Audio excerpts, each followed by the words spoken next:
Cold storage trailers are used to house bodies after drug deaths fill morgue in Ohio.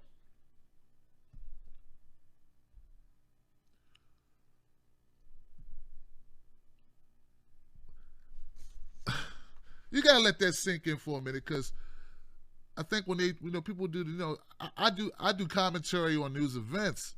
I'm not a newsman per se. I think about it when I read it, and I think about it after I read it. And let me reread that to make sure you had a chance to digest that. Cold storage trailers used to house bodies after drug deaths filled the morgues in Ohio. It's new testimony to the opiate addiction plague that has been ravaging Ohio. A 20-foot-long air-conditioned trailer with room for 18 bodies.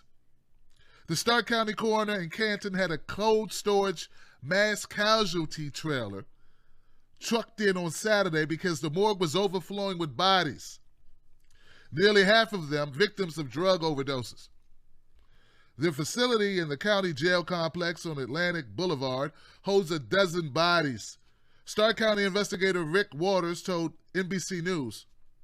4 more arrived unexpectedly at the close of business on Friday. The drug problem is costing us a significant amount of money. We're spending 5 digits every month on toxicology tests.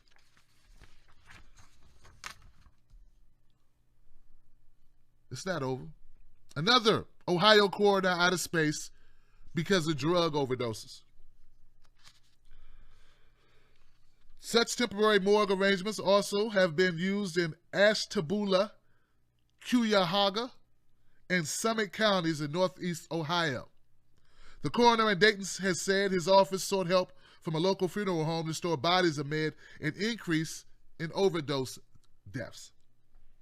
A spokesman said the Ohio Department of Health has several cooling units that local agencies can request to use.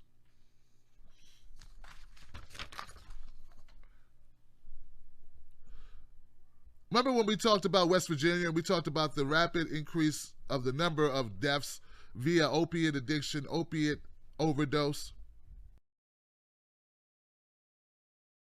We talked about that last week. It was a riveting show. People wrote me. They took time out their day to tell me how that show affected them, how they appreciated it, and how it moved them. Well, you know what? It's not moving us enough because we're not having an impact on the powers that be to do something about what's happening. And I know there's going to be people out there who say, Tim, what were they doing when we had crack ravaging the neighborhoods? It was destroying lives as well. And all I can tell you is when crack was destroying neighborhoods, I was a teen and I didn't have this show. But if you best believe, if I was who I am now, when that happened, I'd be talking about it. So you can't hold anyone accountable for what was done in the past when I was unable to do and you were unable to say anything. But just because the government allowed that to happen, not just allowed it to happen, hell, made it happen by shipping that crap into neighborhoods to fuel the Contras or fund the Contras, that doesn't make an excuse for me or you not to recognize what's going on right now. We must address this. So back to Ohio. What we have right now in Ohio, and not just Ohio, West Virginia, there are other places this is happening. We have people dying because people want to make money. We have people dying because corporations decided this is the way to go for us to capitalize on death. And that's really all this is. As you can hear, if the morgues are full, who are they full with? They're full with poor people, right? They're not gonna be. Hey, come on, man. If you're a person of means, you put your child or your husband or your daughter or whoever it is into a facility to get them treatment. But if you are poor, your only treatment is jail or death, or get lucky. Jail, death, get lucky. And what's happening is a lot of people are not getting lucky. How many people here have lost people to drug addiction, drug overdose? I'm sure there's many. Hell, I lost my dad. He came back from Vietnam. His brain all screwed up. They didn't give him nothing. There was no PTSD. He got hooked on drugs in Vietnam. Nothing for him, man. Nothing for him at all. I didn't even know the man. Met him twice. Mother said he was on that stuff, baby, and you didn't need to be around him. We got divorced. She remarried when I was like 2. That's my story. This is personal to me because I've been personally affected. He struggled with drug addiction his entire life until his death, a premature death at 62. I just saw Rockefeller. He just died at 101, wasn't it? Wasn't he 101? See what money gets you? Money gets you good, don't it? So back to this. What my point is, our drug problem in the United States is a manufactured problem because very few Americans grow drugs. Now, I know you got meth labs, you know, you got that going on. But this is a whole new set of problems. This is a whole new type of drug. These opiates, these drugs that are prescription-based drugs, this is all fueled by an economy that wants people to spend money. And there's no better. Like, what's the best product in the world for the government or for a corporation to sell? Something that you can't refuse. You can't refuse buying it.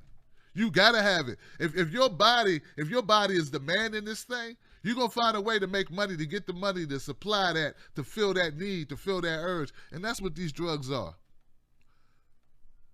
So what's going on in West Virginia, what's going on in Ohio is an indictment of all our policies. It's really an indictment on the way we operate, where pharmacies make money when that shouldn't even be an industry where you make money. I don't understand. For the life of me, I can't understand why healthcare is a for-profit business. No one should go into medicine to make money. No one should open a hospital to make money. No one should fix your broken leg to make money. It just goes against the entire reason for doing that type of business. But we know it's America. We just buy into the system. That's the way it is. That's what it is. You know, we a capitalist society, so we got to capitalize off everybody in a capitalist society. We got to make you pay if you're sick.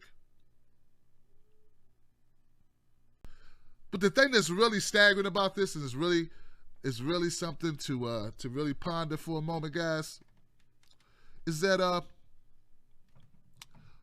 why isn't this being discussed everywhere? Like, everywhere. Why isn't this topic being broached on every news network available? If we have people, you know what I'm saying? If we have people dying in such numbers in Ohio that they can't even put them in cold storage. They got to bring a van. They don't even have room for all the dead people. If that's the case, isn't this like a national emergency for real, for real? Like, wouldn't that garner a breaking news? Hello? This is Wolf Blitzer? Wolf Blitzer here? But that should be going on everywhere you look. But instead, they talking about Russia. They talking about what Trump said on Twitter. They're talking about what the FBI director said but didn't say, and said, well, I can't say. I'm here to talk about stuff I can't talk about, but I've been given permission to talk about it. Well, what's this? I can't talk about it. Well, what's this? I can't answer that. Well, what's this? I don't know. Let me give them a little bit of love and give you a little bit of love. Give you a little bit of love and you. This is what our focus is on. Meanwhile, while all that's going on, oh, look at this. Oh, look at this. Oh, throw it in the air, catch it, do this, spin it around. Look at this. Look at this. It's a dancing panda. It's a dancing panda. While all you doing all that, look, it's a guy eating flames. Look at him eat the flames. Oh, look at the dancing gorilla. Oh, look at the seal. The seal can play. Look, he's playing a banjo. A seal playing a banjo. Oh, look at that cat. That cat breakdancing. Bam, bam, bam, bam. God, I didn't know a squirrel could do the running man. And while you're watching all that, you're watching squirrels do the running man. You're looking at, I don't know. You're looking at all this crap. Martha Stewart doing the dab. All this circus going on. We got bodies in these small towns stacked up. That's what's going on while you're looking at all that other stuff. I'm just trying to give people like some perspective on the crap we be tripping about. And I'm not saying the crap that we tripping about is not worth tripping about. What I'm saying is I got some other stuff, man. And this stuff is horrendous. Like, it makes our stuff that we talking about, that we worried about, nothing. Because if your family member, your cousin, your nephew, your sister, your mother, your father, or your child is one of these people in one of these trailers, nothing else I'm talking about matters. Nothing else we tweet about matters. Because this is death right here. Not pretend we looked at them, we exposed the DNC cheating. This is bodies.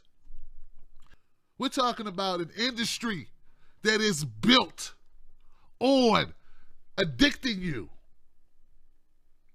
on purpose just to enrich itself. I can't think of a worse thing.